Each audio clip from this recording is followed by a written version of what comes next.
So, this is an introduction to the idea of probability distributions. We've talked about what probability is and how it works, but now we're going to have this fairly short, simple section that's an introduction to the idea of probability distributions. So I'm going to tell you what those are and how they work.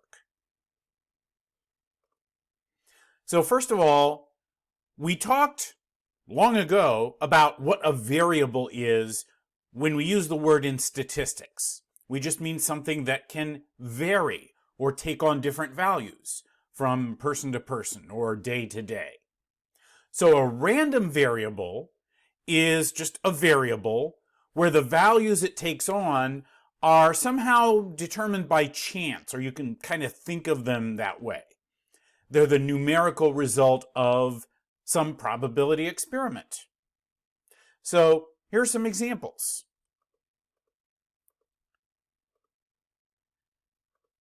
The total you get when you roll a pair of dice. That would be an example of a random variable. One time you roll, you might get 7. Another time you might get 10. Another time you might get 2.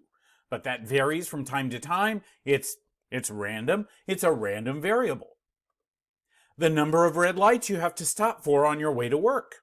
If you drive on a route that takes you through, say, 4 traffic lights, and sometimes some of them are red and sometimes they aren't, the number of red lights you have to stop for, you can think of that as a random variable. It varies from day to day.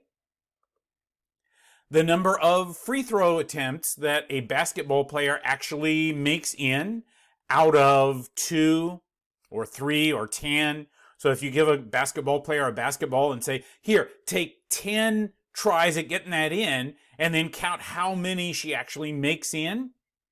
Could be 0, could be 10, could be 9, could be any one of those numbers. And we can think of that as a random variable because we don't know ahead of time which one of those it's going to be. Out of 100 randomly selected people, how many support a tax increase? So you get 100 people, you ask them some yes or no question. Do you support a tax increase? Do you own a yo-yo? Do you prefer Coke to Pepsi? You can ask just about any question you want and then count how many of those 100 people say yes, or how many of them fit into a particular category. It might be none of them, it might be all of them, it might be 72 of them, but that number you can think of as a random variable. The number of spades you get when you pick 5 cards. So if you pick 5 cards out of the deck and then count how many of them turn out to be spades. It might be 0, might be 1, might be 2, might be all 5. It's a variable. Or the amount of money you win when you buy a lottery ticket. Now, you might not win anything. You might win $100. You might win $1 million. It's a random variable. Or you might make your random variable be your net gain, the amount you win minus the cost of the ticket. So if you paid $3 for a lottery ticket and then it wasn't a winner, your net gain would be -3. Now, all of these examples so far are discrete variables. Remember, we talked about the difference between discrete and continuous variables. Discrete variables are the ones where you're counting how many of something there are, so it has to be a whole number. So with a discrete random variable, the value it takes on is one of just a set of possible individual numbers. So it would be possible to list all the possible values that it could be. Might be 0, might be 1, might be 2. We could list all the possibilities individually, and then each time you do the experiment, you have to get one of those values. But you can also have continuous random variables, like the weight of a randomly selected watermelon, or the amount of time before something happens, like a phone ringing. Now, in this chapter, chapter 5, we're going to be focusing on discrete random variables. All the random variables we'll talk about in this chapter will be discrete variables, so we will be able to list all the possible values. But then in the next chapter, we'll get into continuous variables. Okay, so assuming we're talking about a discrete random variable, a probability distribution would be a list of all the possible values for that random variable together with the probability for each one. So we list all the possible values that random variable could have, and then we include the probability that it's each one of those values. So for example, say your random variable is the total that comes up when you roll a pair of dice.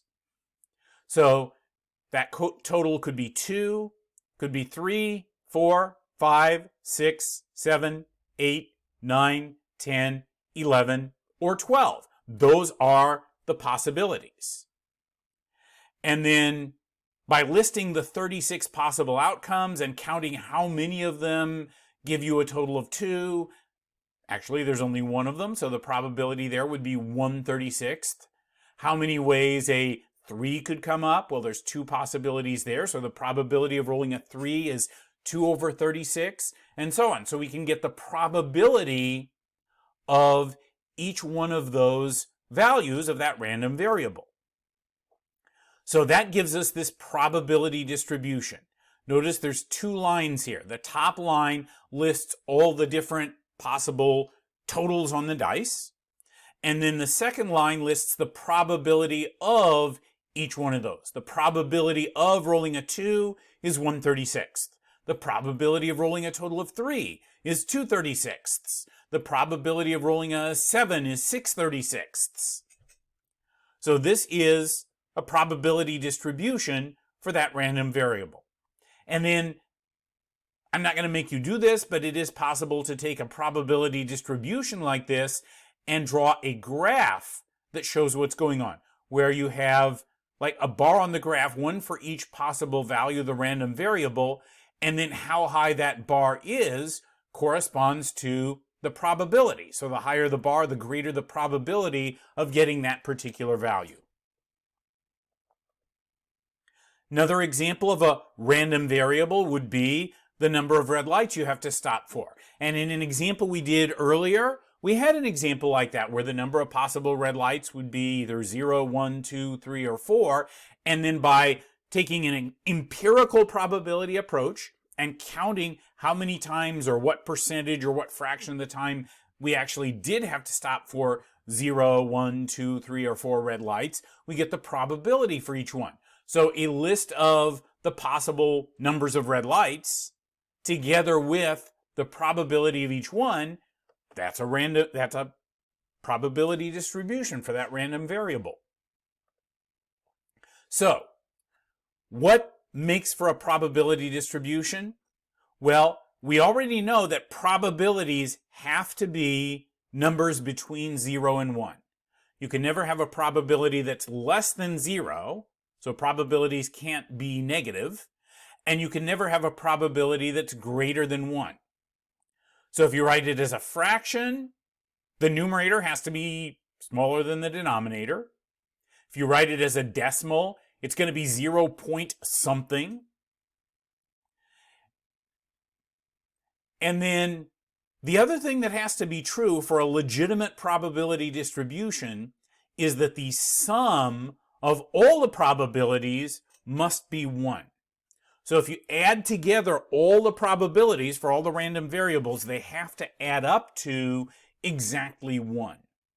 So you can think of it as there's a total of 100% of the probability in all, and then that 100% is distributed to the different values of the random variable, which is why it's called a probability distribution. You distribute all the probability out among the different values. So if you added together all of these fractions, 1/36 plus 2/36 plus 3/36, and so on, they would add up to 36/36, which would be 1. So, example, which of these are valid probability distributions? Remember what we have to check. Does each probability individually, is it a number between 0 and 1? And then together, do they add up to exactly 1?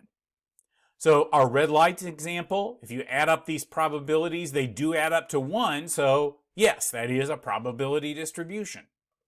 What about this one? If you need some time to think about it, you can pause the video. So each probability is between 0 and 1. None of them are negative. None of them are bigger than 1. But if we add them up together, they add up to 0.85. So unless there's something missing, some additional value with its probability, what we have here is not a probability distribution because the probabilities do not add up to 1. What about this example? Here we've got a random variable where the possible values are supposed to be 5, 7, 11, and 13. Without knowing the situation, there's no reason that can't happen. And then the probabilities that go with them are 1/11, 3/11, 4/11, and 3/11. So those are between 0 and 1. And if you add them together, they add up to 11/11, which is 1. So yes, that is a valid probability distribution. And what about this one? Here, if we add up the probabilities, 0.40 plus 0.50 plus 0.20 plus negative 0.30 plus 0.20, they do add up to 1, but this is not a valid probability distribution. Do you know why? Because probabilities cannot be negative. You can't have something with a probability of negative 0.30. And since that can't be a probability, this whole thing cannot be a probability distribution. So let's try making one of these probability distributions. Here the situation is you put a $100 bill, 3 $20 bills, and 96 $1 bills in a bag. And we're going to construct a probability distribution for the amount of money you could win if you're allowed to reach in and pick one bill. So a probability distribution is made up of 2 rows. On the top row, we're going to list the possible values for our random variable, which in this case is the amount you can win. So what are the possible amounts you could win? Well, you could win $100 if you pull out the $100 bill, or you could pull out a $20 bill and win $20, or you could win $1. Next, we need to figure out what's the probability of each one of these. And remember, each one of these has to be between 0 and 1. So the probability of winning $100, the probability of pulling out the $100 bill, well, how many ways could that happen? Just one, because there's only one of those in there. Out of how many outcomes in all? Well, altogether, there's 1 plus 3 plus 96, 100 bills in the bag. So if you're pulling one out, there's 100 different things that you could pull out, and only one of those would have you winning the $100. So the probability there is 1 over 100. Or if you'd rather write that as a decimal, 1 divided by 100 would be 0.01. So you got a 0.01 probability of winning the $100. What's the probability of winning $20? Well, there's 3 ways that could happen. So that probability is 3 over 100, or 0.03. What's the probability of winning $1? 96 over 100, or 0.96. And let's just check. Each individual probability is between 0 and 1. Each one of these probabilities is greater than 0, but it's less than 1. And if we add them up together, they add up to 1 exactly. So now that we know what probability distributions are, we're going to come back in the next section and do some stuff with them.